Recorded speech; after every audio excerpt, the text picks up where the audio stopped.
رب العالمین سورہ بقرہ میں ارشاد فرماتا ہے تأمرون الناس بالبر، کیا تم لوگوں کو بھلائی کا حکم دیتے ہو، وتنسون انفسکم، اور اپنے آپ کو بھلائے بیٹھے ہو، وانتم تتلون الکتاب، اور حالانکہ تم کتاب پڑھنے والے ہو،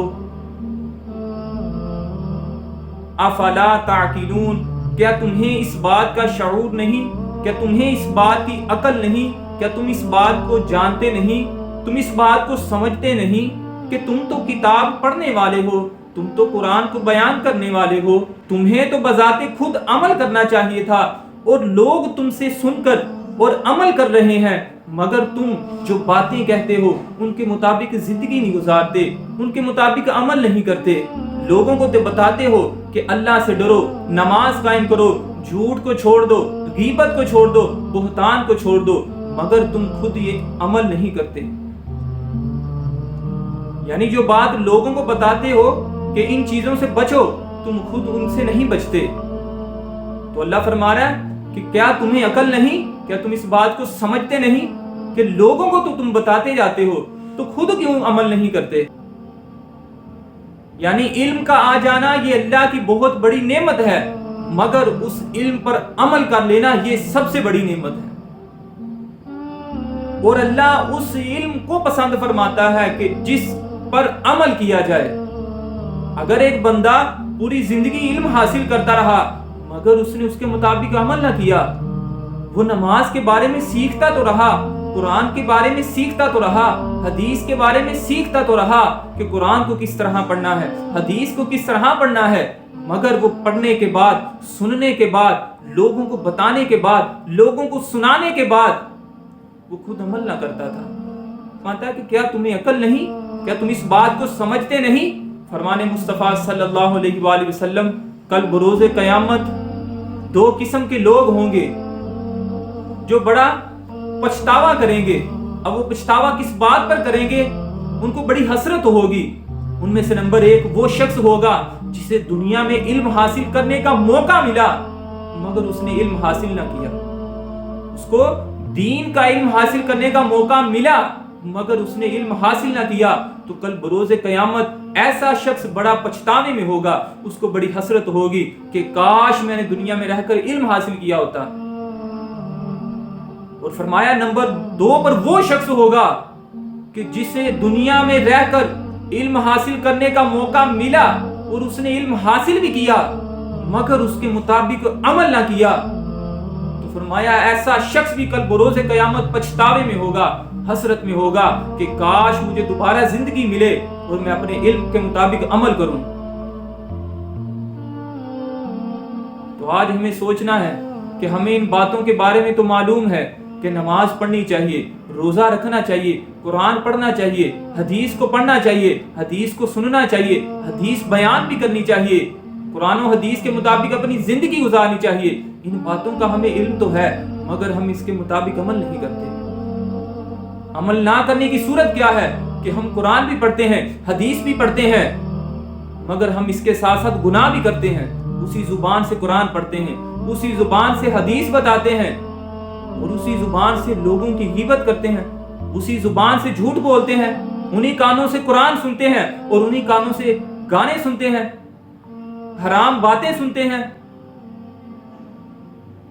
اسی آنکھ سے قرآن کو دیکھتے ہیں اور اسی آنکھ سے بے حیائی کرتے ہیں، غیر محرم کو بری نگاہ سے دیکھتے ہیں۔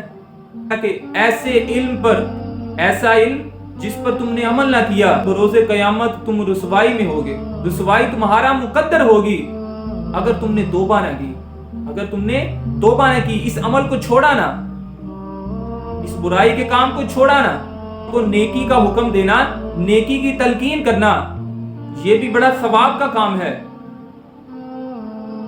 مگر اللہ فرما رہا ہے کہ تمہیں ہوا کیا تمہیں عقل نہیں کہ تم لوگوں کو جو باتیں بتاتے ہو خود اس پر عمل کیوں نہیں کرتے؟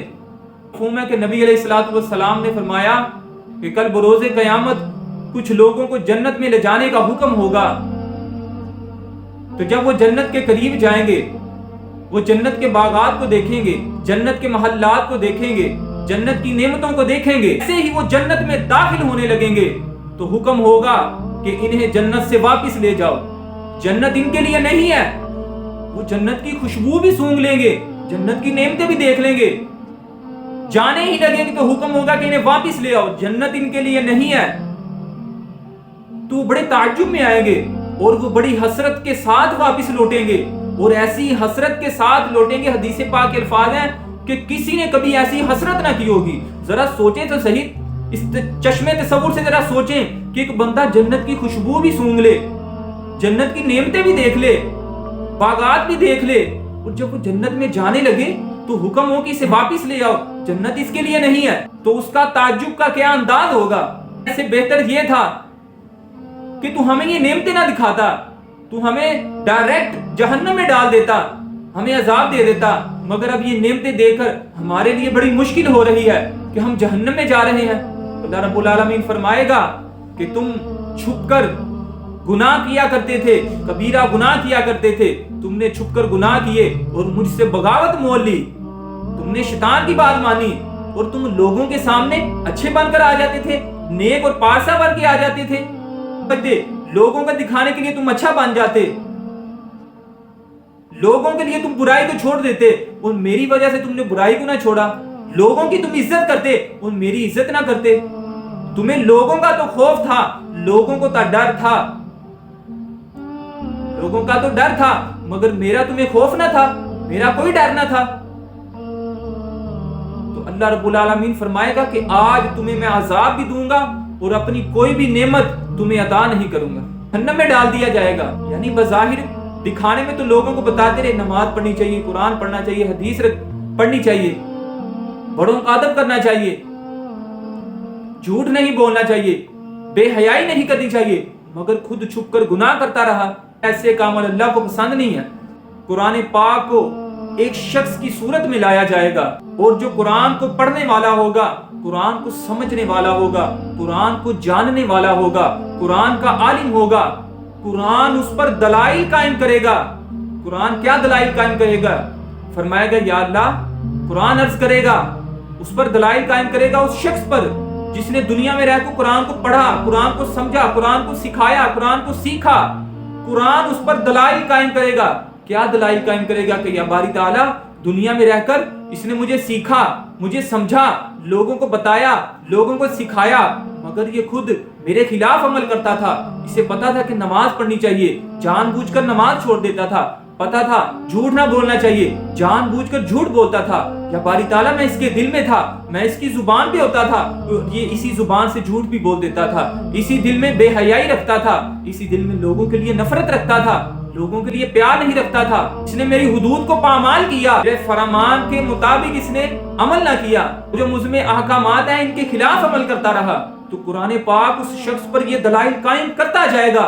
اللہ رب العالمین فرمائے گا کہ اے قرآن, اے شخص, اس کا معاملہ تیرے ذمہ ہے, تو جو چاہے وہ کر. تو قرآن, یہ اس کی بات بتا رہا ہوں کہ جو قرآن کو پڑھتے ہیں, قرآن کو سیکھتے ہیں, سمجھتے ہیں, لوگوں کو سکھاتے ہیں, مگر اس کے خلاف عمل کرتے ہیں, تو قرآن اس کو ہاتھ سے پکڑ کر جہنم میں لے جائے گا اور جا کر پتھر پر منہ کے بل پھینک دے گا. سوچیں کہیں میں ایسا تو نہیں کہ میں قرآن بھی پڑھتا ہوں, حدیث بھی پڑھتا ہوں, پھر بھی میرے دل سے لوگوں کے لیے نفرت نہیں جاتی, رشتہ داروں کے لیے نفرت نہیں جاتی, میری زبان سے جھوٹ نہیں رکتا, میری زبان سے بے حیائی کی باتیں نہیں رکتی. میں اسی کان سے قرآن سنتا ہوں اور اسی کان سے میں بے حیائی کی باتیں سنتا ہوں, اسی کان سے میں لوگوں کے بارے میں بہتان سنتا ہوں. اور اللہ کیا فرما رہا ہے؟ اللہ فرماتا ہے کہ جو کوئی تمہارے سامنے کسی پر بہتان باندھے تو اسے منع کرو. یہ مومن کی یہ شان نہیں ہے. حدیث پاک کے دوسرے حصے میں کیا آتا ہے؟ قرآن کسی شخص کی صورت میں لایا جائے گا, ویسے عالم کے بارے میں بتائے گا کہ یا باری تعالیٰ, یہ دنیا میں رہ کر مجھے سیکھتا رہا, پڑھتا رہا, سکھاتا رہا, سمجھتا رہا. یا باری تعالیٰ, یہ میرے مطابق عمل بھی کرتا تھا, اس کو پتا تھا کہ نماز پڑھنی چاہیے, قرآن کو صحیح معنوں میں پڑھنا چاہیے, اللہ کی رضا کے لیے سیکھنا اور سکھانا چاہیے, جھوٹ سے بچنا ہے, بے حیائی سے بچنا ہے, زنا سے بچنا ہے, آنکھوں کے زنا سے بچنا ہے, کانوں کے زنا سے بچنا ہے, نظر کے زنا سے بچنا ہے, بد نگاہی سے بچنا ہے. یا باری تعالیٰ, یہ میرے احکامات کے مطابق زندگی گزارتا تھا, یہ میرے خلاف عمل نہ کرتا تھا, تو وہ اس کی اس طرح تعریف کرتا رہے گا. قرآن پاک بندے کی تعریف کر رہا ہے, تو اللہ رب العالمین فرمائے گا کہ اس کا معاملہ تیرے ذمے ہے. تو وہ اس شخص کو پکڑے گا، اس شخص کا ہاتھ پکڑے گا، اس کو اپنے ساتھ لے جائے گا اور اس کو جنت میں لے جائے گا اور اس کو جنت میں تاج پہنائے گا اور اس کو شراب کے جام پلائے گا اور اس کو جنتی لباس پہنائے گا. یہ کون شخص ہے کہ جو قرآن کو پڑھتا تھا، سنتا تھا، سمجھتا تھا اور اس کے مطابق زندگی بھی گزارتا تھا. بات ساری عمل کی ہے. علم حاصل کرنا یہ بڑا فضیلت والا کام ہے، مگر 1000 بے علم ہو اور ایک علم والا ہو تو وہ اکیلا شیطان پر بھاری ہے. وہ 1000 جو ہیں شیطان کے وسوسے میں آ جائیں گے، لیکن وہ علم والا کون سا ہو؟ جو عمل کرتا ہو. انما یخشی اللہ من عبادہ العلماء. اللہ رب العالمین فرماتا ہے کہ اللہ کے بندوں میں سے صرف علم والے ہی اللہ سے ڈرتے ہیں. اب وہ علم والے کون سے ہیں؟ کہ جو اپنے علم کے مطابق عمل کرتے ہیں. یعنی ہمیں یہ سوچنا ہے کہ کیا میں اپنے علم کے مطابق عمل کرتا ہوں؟ قرآن نے بتایا کہ والدین کا ادب و احترام کرنا ہے، میں پھر بھی ان کی نافرمانی کرتا ہوں، ان سے بد زبانی کرتا ہوں، بد کلامی کرتا ہوں. ہر بندہ یہ سوچے. اللہ رب العالمین کے عظیم بارگاہ میں دعا ہے کہ اللہ تعالی ہمیں بے عملی سے بچائے. اللہ تعالیٰ جتنا علم ہے اس کے مطابق عمل کرنے کی توفیق عطا فرمائے. امام غزالی علیہ رحمہ فرماتے ہیں کہ سب انسان مردہ ہیں، زندہ وہ ہیں جو علم والے ہیں، اور سب علم والے سوئے ہوئے ہیں، بیدار وہ ہیں جو عمل والے ہیں، اور سب عمل والے گھاٹے میں ہیں، فائدے میں وہ ہیں جو اخلاص والے ہیں. اور فرمایا سب اخلاص والے خطرے میں ہیں، سب اخلاص والے خطرے میں ہیں، فائدے میں وہ ہیں جو تکبر سے پاک ہیں. یعنی درجے بتا دیے کہ سب انسان مردہ ہیں، زندہ وہ ہیں جو علم حاصل کرتے ہیں.